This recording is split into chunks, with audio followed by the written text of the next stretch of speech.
Hello, welcome to yet another coffee break with Kardec. Let's have our coffee or our tea. It's up to each one. And while we have our coffee or tea, let's talk about material and spiritual sciences, according to the book Genesis by Allan Kardec. Kardec is very clear when he presents the book in his introduction. When he talks about sciences or science, he tells us that science, the objects of science, is the study of laws of the material principle. So we study the laws in the material, the physical world, and this is the object of science. And Spiritism, the object is the knowledge of the laws of the spiritual principle. What we see from what the spirits brought to us and what Kardec has compiled, and especially in this book Genesis, is that we are under the same laws, same general universal laws. But these laws, they have some emphasis depending on the level of the materiality as such of the world where we are. We know that matter exists in all forms, in the physical world and in the spiritual world, by what we've been told by the spirits. And the laws behind that, coordinating all the work, is the same.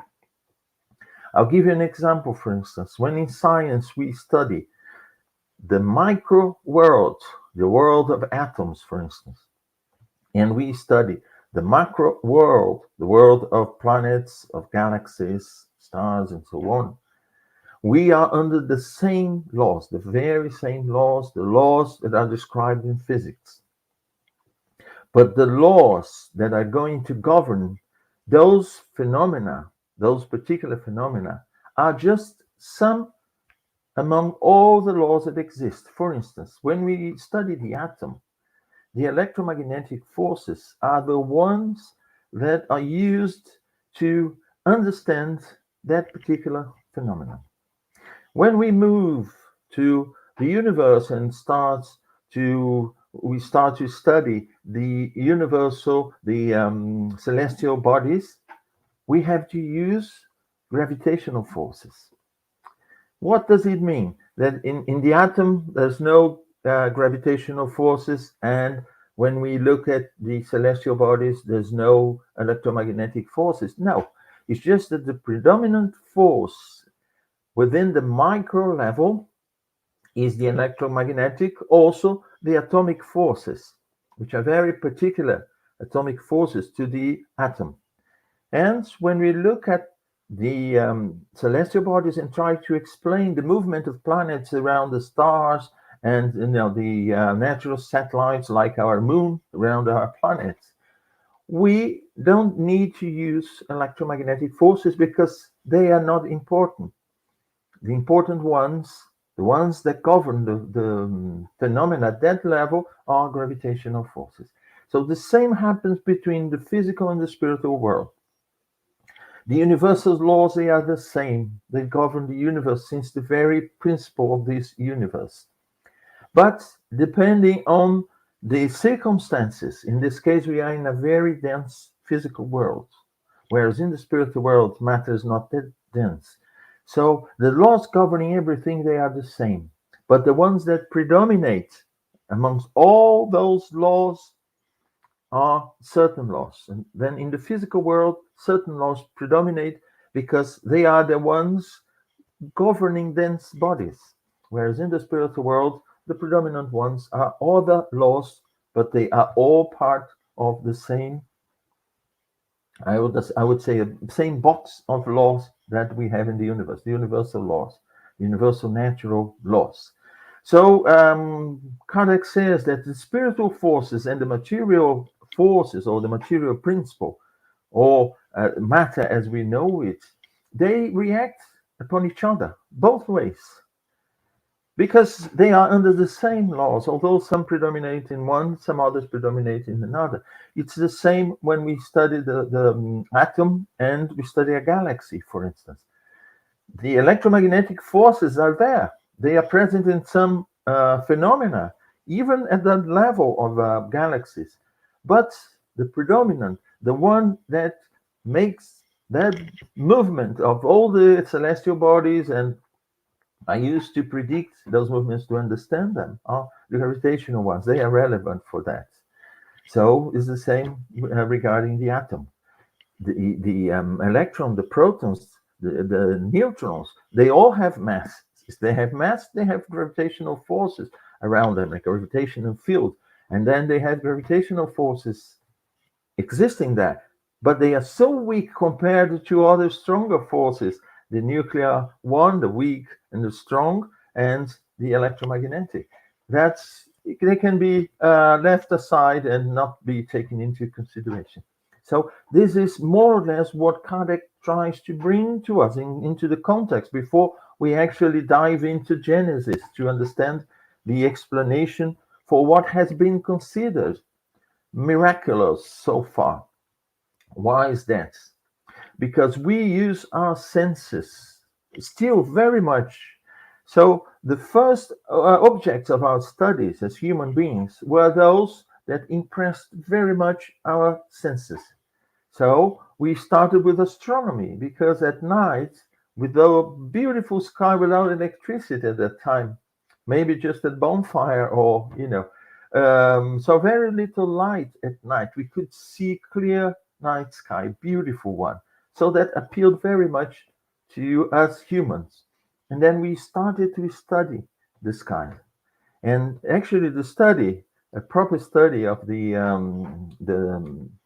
skies as such, started about 500 years ago. We can date it back.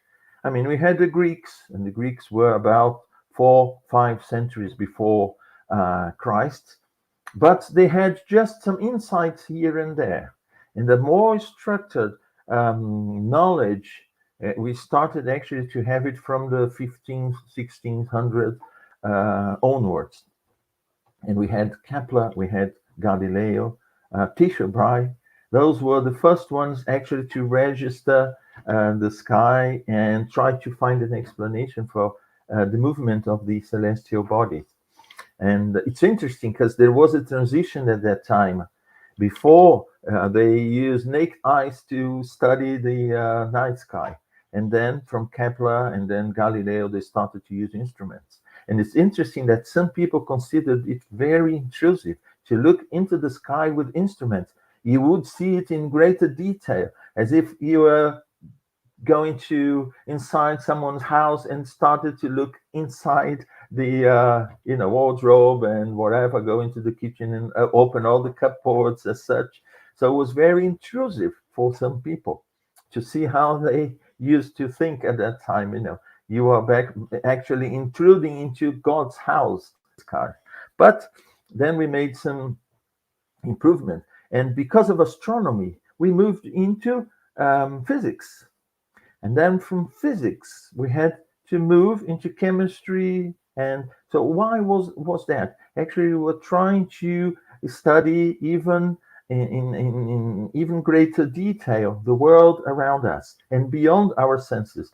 Although sometimes it's very difficult for us to detach ourselves from our senses to what makes sense to our five senses and understand something that is different, is in a different domain. So Kardec puts that all the sciences, they are linked. Starting with our sciences here, as I said before, the material sciences, because they first strike our senses. But as we progress, we create new theories, new instruments, we start to look into greater detail, we elaborate theories, and then we test these theories. And we then have a different understanding of the world around us.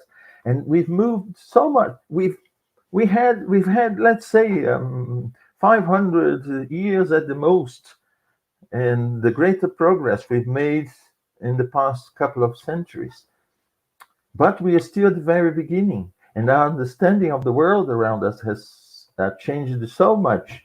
And now we have, for instance, in our sciences, we have anatomy, physiology in greater detail. Only recently, we've managed to understand a tiny fraction of the way our brain works, and biology, and then geology. Geology was a new science at Kardec's time, and there was, let's say, less than 200 years ago, 170, 160 years ago, when he started publishing first the Spirit's book and then the other books that compose the Spiritism.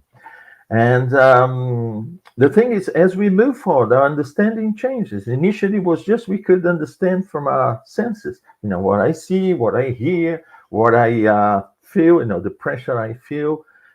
We know the air is there. Why? Why do we know there is air around us?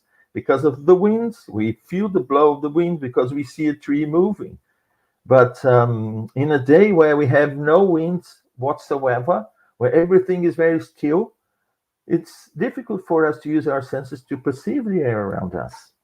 And it's interesting. But now we've moved further away from our senses in trying to understand it. That's why then came the time for the spirits. They had to wait for us to get to this point, detach ourselves to a certain extent from our senses to understand the world around us. And then they come and present an extension of this world, or actually, what is beyond. We are like a tiny island, and they came to explain the ocean around this island. And then the continents, they exist further afield. So as our understanding starts to, move further and further away from these first impressions we had from our senses, we then start to create conditions for us humans to understand what means life in the spiritual world, for instance, and how the spiritual world and the physical world, they interact all the time. And one point that Kardec raises there is matter is inert. How are we going to explain life, thought, feelings? We still don't explain that. Sometimes we take things for granted. We pretend the answer is there, and then we move a step further and say, okay, it's there, so how can we deal with that? And we deal to a certain extent in a limited way because we need to understand even better. And the spirits, what they came to do was exactly when our sciences were developing, they came to give us information to sort of guide us towards this development, to show that what was considered miraculous, because the two worlds, spiritual and material, are interacting all the time. But sometimes we don't have a material explanation for the phenomenon. So we either ignore it or we classify it as something mystical or something magical or whatever. So because we don't have an explanation for that. And some people, because they can't explain that, they just consider that not to exist and say, well, if I can't explain with my method of research, it doesn't exist. No, it doesn't work that way. And to that, there's a very interesting interview with a German medical doctor. I watched it on YouTube this week, Dr. Oliver Lazar, where he had no preconceived idea. He didn't believe in spiritual world, or he wasn't even concerned with that, actually. He was just a medical doctor, received all the information from his school and then the medical school. And then all of a sudden, he found himself experiencing something very strong that he couldn't explain with all the knowledge that he had. He tried to find an explanation within that, he couldn't. Then he started to move into a different realm. And it's very interesting. Then Dr. Lazar, after applying his academic methodology, the methodology he used to apply in his projects, his research in the medical field, he used the same one. And he came to the conclusion that our conscience is not in our physical body. It is beyond. And then it's very interesting, the results of this research that he's done. He says, I'm still a medical doctor. I've applied the same methodology to study something that was new to me. I had no explanation. And then I found that the spirit survives, and all that the spirits came to tell us in the Spirit's book. He, through a different way, he got to the very same conclusions. So just to show that material and spiritual elements, they are combined and they are indissoluble. They are part of the very same world, a very broad world that our senses don't allow us to see directly, but through certain phenomena considered to be a spiritual phenomena, mediumship, we can study them, we can interact with them. So that's what I had for today. Finished my coffee. So I hope to see you all next time. So see you in the next Kardec coffee break with Kardec. Bye bye.